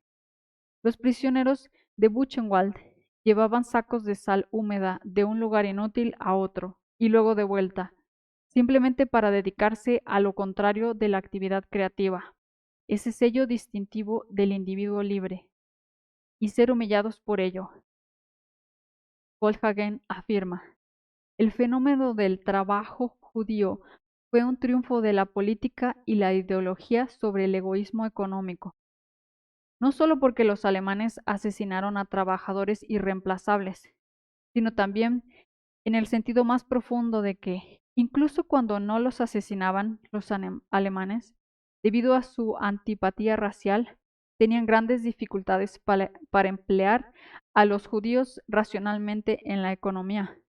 Las palabras y los hechos de Heinrich Himmler e innumerables otros revelan la verdadera relación entre el trabajo judío y la muerte judía en Alemania. El trabajo puso en movimiento a seres que los propios alemanes ya habían condenado a muerte, seres socialmente muertos con un contrato temporal de vida socialmente muerto. En esencia, el trabajo judío no era trabajo en el sentido común de trabajo, sino una forma suspendida de muerte. En otras palabras, era la muerte misma. Referencia de Goldhagen. 60. Solo aquellos poseídos por una verdadera estética del mal podían involucrarse tanto en la tortura de una víctima indefensa que incluso el interés propio pudiera quedar en suspenso. Y se podría comentar, el sacrificio del propio interés por la tortura de otros puede considerarse la expresión más poética de la fuerza cuyo único objetivo es la eliminación de todo lo vulnerable y por lo tanto digno de desprecio de la superficie del planeta. 61. No es suficiente argumentar que quienes participaron en el proceso estaban asustados, eran víctimas del espíritu totalitario que seguían órdenes o estaban motivados por consideraciones económicas o racionales, como si alguna de esas explicaciones justificara el proceso. En cualquier caso, en los últimos días de la Segunda Guerra Mundial, por ejemplo, cuando los nazis habían sido claramente derrotados pero aún no habían sido capitulados por completo, Himmler ordenó explícitamente a los guardias de los campos de concentración que detuvieran la tortura y los asesinatos, simplemente para disminuir la probabilidad de represalias aliadas por la comisión de tales crímenes. Pero los asesinatos no cesaron, a pesar de las órdenes de los líderes ideológicos y políticos. La explicación más sencilla es que los asesinatos eran tan implícitamente satisfactorios para los involucrados que no tuvieron que ser tolerados ni alentados por ninguna otra razón secundaria. Y así surgió espontáneamente el fenómeno de la Marcha de la Muerte. Los campos de exterminio fueron vaciados de prisioneros, quienes fueron obligados por sus carceleros a marchar sin rumbo, excepto aquel cuyo punto final era la tumba. Goldhagen afirma: ver los mapas de algunas rutas de las marchas de la muerte debería ser suficiente para convencer a cualquiera de que los desvíos no tenían otro fin que mantener a los prisioneros marchando. Y los efectos eran calculables y calculadores. Los alemanes a cargo de las marchas, quienes, aislados de sus cuarteles generales, casi siempre estaban solos durante el viaje, no estaban obligados a caminar sin rumbo. Podrían haber optado por permanecer en un lugar, alimentar a sus prisioneros y entregarlos a los aliados, quienes, pasara lo que pasara, estaban destinados a alcanzarlos en pocos días o semanas. Hasta donde se sabe, esto nunca ocurrió. 62. ¿Por qué individuos teóricamente motivados para proteger la identidad grupal que estructuraba su existencia prescindirían de lo que, después de todo, era mano de obra creativa de los cautivos pragmáticamente útil, solo para poder aumentar el tormento de los cautivos? porque individuos teóricamente obedientes y completamente encapsulados dentro de los confines de un régimen totalitario prescindirían de su obediencia justo cuando podrían haber abandonado su brutalidad forzada y aún así haber mantenido una fachada patriótica? Un individuo racionalmente interesado no sacrificaría su propia seguridad para asegurar el sufrimiento de otros. El individuo meramente obediente y asustado no trabajaría para mantener un sistema dedicado a la tortura frente a órdenes oficiales de desistir. Debe buscarse otro nivel de explicación. De hecho, otro tipo de explicación.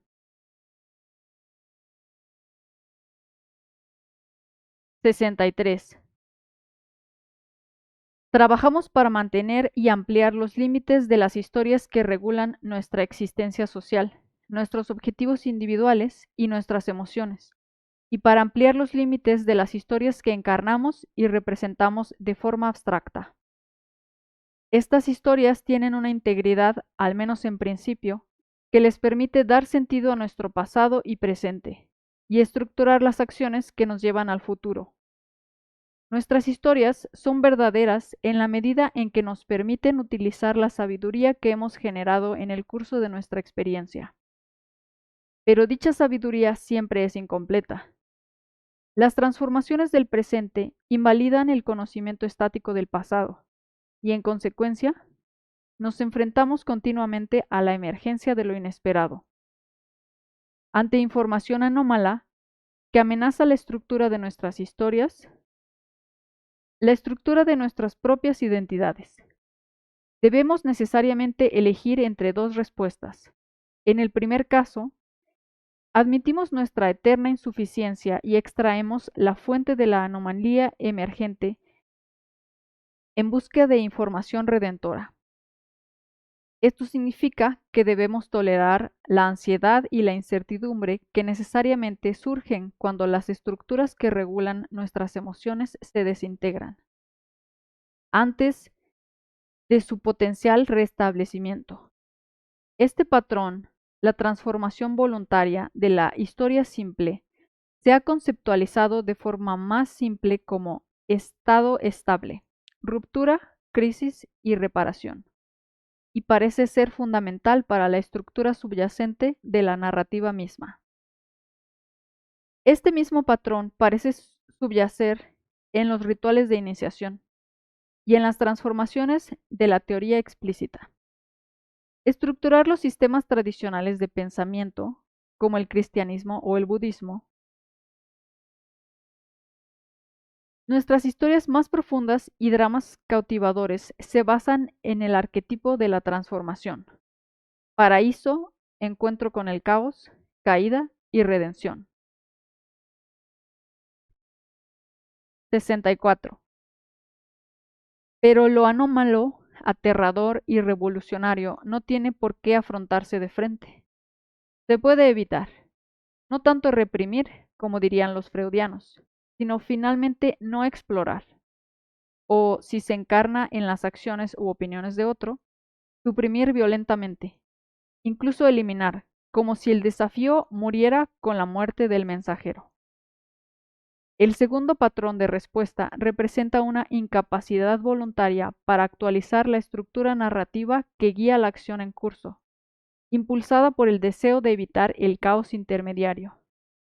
A largo plazo, sin embargo, este fracaso significa la existencia en un marco o caja cada vez más parecida a la cámara de tortura medieval, la habitación de la incomodidad. La habitación de la incomodidad es demasiado baja para que el prisionero pueda ponerse de pie y demasiado estrecha para que pueda acostarse. No hay comodidad en la habitación de la incomodidad. No hay comodidad en la habitación de la incomodidad. 65. El autoengaño se considera generalmente la capacidad de mantener dos nociones contradictorias en mente al mismo tiempo. Esta concepción se basa en la idea errónea de que la historia estructurada y la anomalía que surge para cuestionarla tienen el mismo estatus ontológico. Esto parece improbable, Cuando se señala una anomalía, al menos inicialmente, lo único que se revela es la insuficiencia de la conceptualización actual. Esto puede indicarse solo en la emoción, en la activación de un estado interno, carente de contenido excepto por el mensaje. Sé cauteloso, luego explora. Sin embargo, la manera detallada en que existe esa insuficiencia solo puede revelarse como consecuencia de una conducta exploratoria activa. Conducta que corre el riesgo de revelar desagradablemente un error adicional, en niveles de presuposición más profundos e importantes. Esto significa que la mentira puede ser algo tan simple como no investigar un suceso significativo pero amenazante. Puede ser algo más parecido a un pecado de omisión que a un pecado de comisión, pero esto no disminuye su gravedad. 66. ¿Cuáles son las consecuencias de no explorar? Es, después de todo, el proceso creativo exploratorio el que crea el cosmos del caos. Por lo tanto, la consecuencia de no participar en este proceso es la creación de un desequilibrio en las fuerzas divinas que subyacen a la experiencia.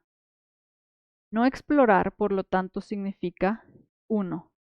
La erradicación de la identidad con el logos, la palabra creadora, y, por lo tanto, el sacrificio del proceso de adaptación con la desesperada esperanza de mantener las consecuencias pasadas, ya no válidas, de dicho proceso. 2. Una rigidez cada vez más frenética de los límites entre lo conocido y lo desconocido, con la esperanza de eliminar del contacto o la consideración cualquier cosa, por trivial que sea, cuya existencia ponga en duda la estructura cada vez más totalitaria de la creencia actual. Y 3.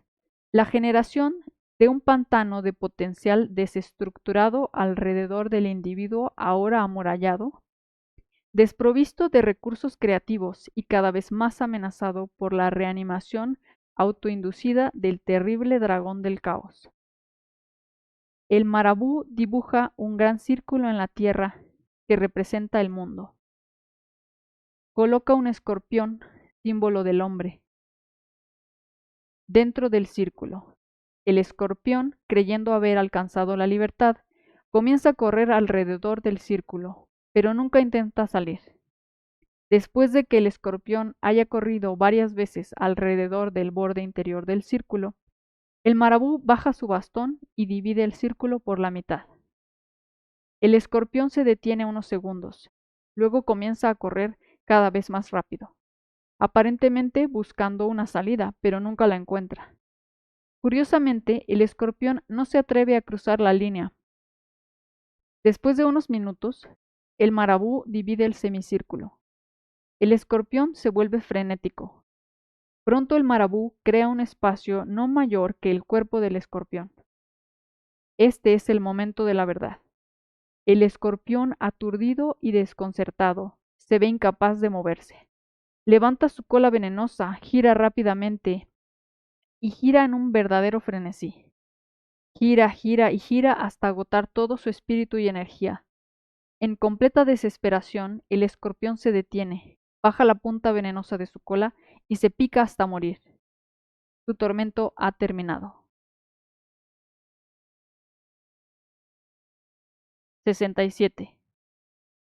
El individuo que ha sacrificado lo mejor de sí mismo para mantener una creencia que sabe insostenible, se ha colocado en una posición en la que el tormento constante es inevitable. Su ámbito de competencia se reduce necesariamente al alejarse del contacto con todo lo que amenaza, pero que al mismo tiempo se renueva. Su capacidad de acción flexible se deteriora al definirse y redefinirse continuamente como aquello que debe huir de todo lo desconocido. Al rodearse de un dominio de caos inexplorado cada vez mayor, aumenta la probabilidad de que el infierno se desate a su alrededor en algún momento futuro indeterminado, pero siempre inminente. A él el poder todopoderoso arrojado de cabeza en llamas desde el cielo eterno, etéreo, con espantosa ruina y combustión, a la perdición sin fondo, para morar ahí en cadenas adamantinas y fuego penal. Referencia de Milton, 1961.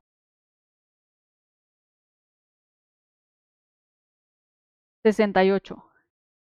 En tales circunstancias, los sentimientos de resentimiento y odio se multiplicarán, esperando ser desatados sobre un objetivo inocente, desprevenido y por lo tanto más valioso. Dichos sentimientos se expresarán en un patrón arquetípico mediante acciones dedicadas a la destrucción y violación de la existencia misma. ¿De dónde, sino del autor de todo mal, pudo surgir una malicia tan profunda para confundir a la raza humana en una sola raíz y a la tierra con el infierno, para mezclarla e involucrarla, todo para odiar al gran creador? Milton, 1961. 69. El deseo humano de tener la razón por encima de todo, asumir la omnisciencia bajo la discreta apariencia, por ejemplo, de la identidad patriótica con el Estado, genera una forma de ser absolutamente opuesta al proceso de exploración creativa y a la regeneración del Padre. Esta forma de ser ha sido representada de forma más explícita en las concepciones cristianas del mundo, prefiguradas en parte por los zoroastrianos, como la insurrección espiritual de Lucifer, príncipe de las mentiras, motivado por el deseo de prescindir de la necesidad de la palabra creativa. Esta identificación inadecuada induce un sufrimiento personal del tipo más absurdo y por lo tanto insoportable. Este sufrimiento sin sentido genera un intenso resentimiento y un deseo abrumador de arremeter en venganza. Cuando los llamados a la defensa del Estado resuenan, por lo tanto, en un lenguaje contundente y cargado de emoción, los ya de espíritu totalitario se lanzan a defender el derecho contra todos los que se les acercan y a camuflar su desesperado deseo de generar miseria bajo el disfraz de la rectitud y a hacer realidad sus fantasías más oscuras. Con cohesión, construcción, coraje y represión, acaba con esta pandilla revoltosa. Citado en Solzhenitsyn. 70. Los seres humanos, creados a imagen de Dios, construyen su territorio familiar, su cosmos a partir del caos, lo desconocido, y luego se esfuerzan por mantener el equilibrio y dinámico de lo que han construido y ahora habitan.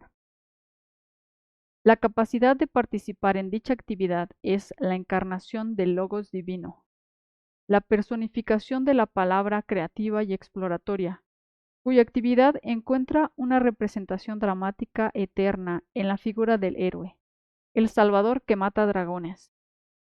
El rechazo del proceso de exploración y actualización de la creencia basada en la acción equivale a la identificación con el adversario mítico, cuyo credo fue explícitamente elaborado por Goethe. Yo, el espíritu que niega sin cesar, y con razón además, pues todo lo que nace es apto para ser derrocado, como si nada valiera. Por lo tanto, el mundo estaría mejor esterilizado. Así, todo lo que está aquí reconocido como mal es ganancia para mí, y caída, ruina, pecado, el mismo elemento en el que prospero. 71. Esto significa que la historia humana es la batalla entre el bien y el mal, que se desarrolla en el contexto de la interacción dinámica entre el orden y el caos, librada por la redención del hombre caído y dolorosamente consciente de sí mismo. Esta es una psicología fundamentada no solo en 100 años de ciencia experimental, ni en 400 años de pensamiento racional posterior a la Ilustración, sino en 40 o más siglos de profundo autoanálisis arraigados en una prehistoria centrada en rituales, que quizás se remonta a nuestros ancestros primates no humanos, e incluso más allá. Estas son las referencias. Fin.